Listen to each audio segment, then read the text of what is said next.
నమస్కారం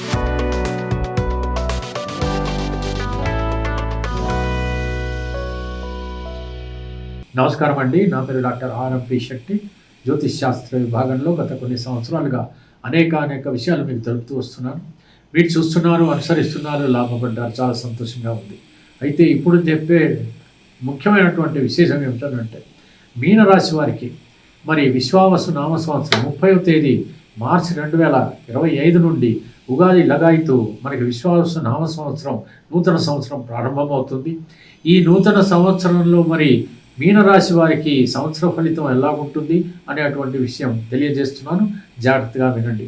విశ్వావసు నామ సంవత్సరంలో ముఖ్యంగా రాజు రవి గనక, చంద్రుడు మరి మంత్రి గనక, ముఖ్యమైనటువంటి విశేషం ఏమిటంటే రాజరికపు పోకడలు ఎక్కువగా ఉంటాయి. అస్తవ్యస్తంగా ఉండేటువంటి పరిస్థితులు మాత్రం ఎక్కువగా కనబడుతున్నాయి. ఆందోళనలు ఎక్కువగా ఉంటాయి. యుద్ధ వాతావరణం నెలకొని ఉంటుంది. అనేక రీతుల అవినీతి, ఆ తర్వాత విపరీతమైనటువంటి సమస్యలు, రకరకాలైన ఆర్థిక ప్రలోభాలు, లచ్చగొండితనము, ఇలాంటివన్నీ కూడా ప్రజ్వరిల్లుతాయి. కాబట్టి ఇదంతా కూడా నేషన్ వైడ్గా ఉంటుంది. కానీ ఇండివిజువల్గా కనుక తీసుకున్నట్టయితే ఇక్కడ మీనరాశి వారికి ఆదాయం 5గా కనపడుతుంది, వ్యయం 5గా కనపడుతుంది. ఎంత సంపాదిస్తున్నారో అంత ఖర్చు కనపడుతుంది. పైగా మీకు ఏలినాటి శని కూడా ప్రారంభం అవుతుంది. కాబట్టి చాలా జాగ్రత్తగా, అప్రమత్తంగా ఉండాల్సినటువంటి పరిస్థితి. ఎంచేతనంటే ఈ ఏలినాటి శనిలో ముఖ్యంగా ఆల్రెడీ మీరు 2 సంవత్సరాలు అనుభవించే ఉన్నారు. అనేక రీతిలో ఎన్నో సమస్యలు ఎదుర్కొనే ఉన్నారు. ఇప్పుడు కనుక తీసుకున్నట్టయితే కొంత అనారోగ్య పరిస్థితులు ఏర్పడవచ్చు. సాధ్యమైనంత వరకు హనుమాన్ చాలీసా మాత్రం ఎట్టి పరిస్థితుల్లో చదవడం మర్చిపోవద్దండి. పొద్దున్న లేచిన తర్వాత పడుకునే ముందు హనుమాన్ చాలీసా చదివితేనే మీ యొక్క ఏలినాటి శని అటువంటి ప్రభావం మీకు కనపడదు. ఇకపోతే ఆదాయం ఎప్పుడైతే, వ్యయం ఎప్పుడైతే 5గానే ఉండి పర్వాలేదు, ఎంత సంపాదిస్తారో అంత ఖర్చు పెట్టేటువంటి పరిస్థితులు. తర్వాత రాజపూజ్యం 3, అవమానం 1గా కనపడుతుంది. సో మీరు గౌరవం పొందేటువంటిది ఎక్కువగానే పడుతుంది, కొంత అవమానం మాత్రం ఒక్క పాలుగా కనపడుతుంది. మరి ఈ రకంగా ఉన్నటువంటి పరిస్థితిలో పెద్దగా బాధపడాల్సినటువంటి అవసరం లేదు. ఏది ఏమైనప్పటికీ కూడా మీరు ఎంతవరకు అప్రమత్తంగా ఉంటే అంత మంచిది.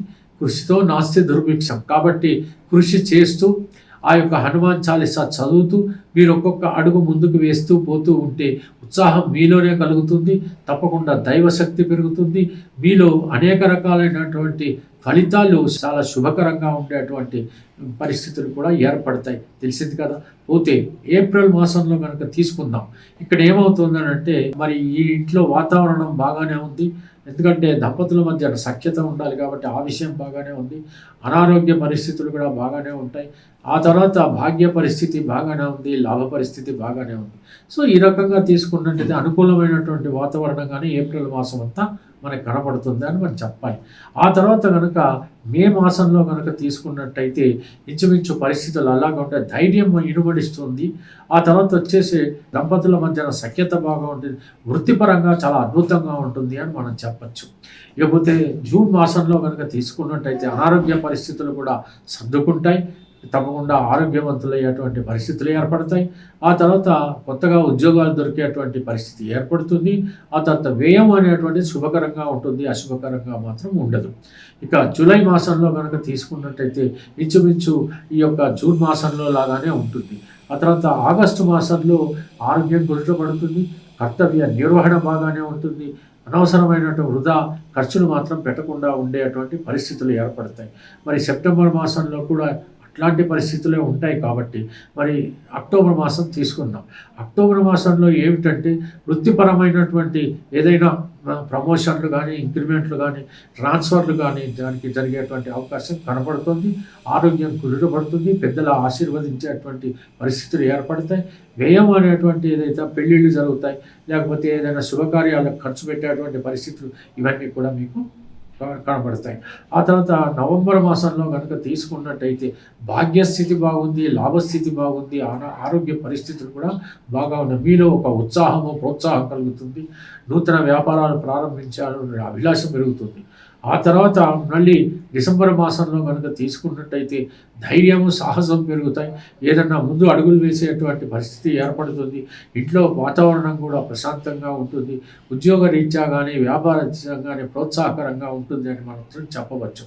మరి అదే 2026వ సంవత్సరం జనవరి, ఫిబ్రవరి మరి తర్వాత మార్చి మాసాల్లో కనుక తీసుకున్నట్టయితే ఆరోగ్య పరిస్థితులు కుదుటపడతాయి. చక్కటి వాతావరణం ఇంట్లో ఉంటుంది.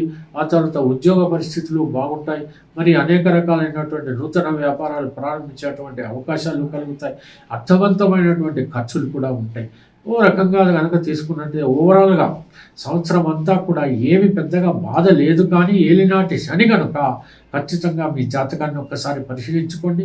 ఎలాంటి దశ జరుగుతుంది, మహర్దశ ఏమిటి, అంతర్దశ జరుగుతుంది. ఒకవేళ ఏమవుతుందంటే ఒక్కొక్కసారి శని మహర్దశ కానీ, అంతర్దశ కానీ, విదశ కానీ జరుగుతూ ఏలినాటి శని కూడా జరుగుతున్నప్పుడు కొంచెం బాధాకరంగానే ఉంటుంది. అదే ఇతరత్ర వేరే దశలు జరుగుతున్నప్పుడు కూడా అంత పరిస్థితి ఉండదు. కానీ ఏది ఏమైనప్పటికీ కూడా హనుమాన్ చాలీసాతో మనం ఎదుర్కొనేటువంటి పరిస్థితి, క్లిష్ట పరిస్థితుల్ని కూడా అవలీలగా దాటేటువంటి పరిస్థితులు మనకి ఏర్పడతాయి. కాబట్టి తప్పకుండా మీరు హనుమాన్ చాలీసా చదవండి.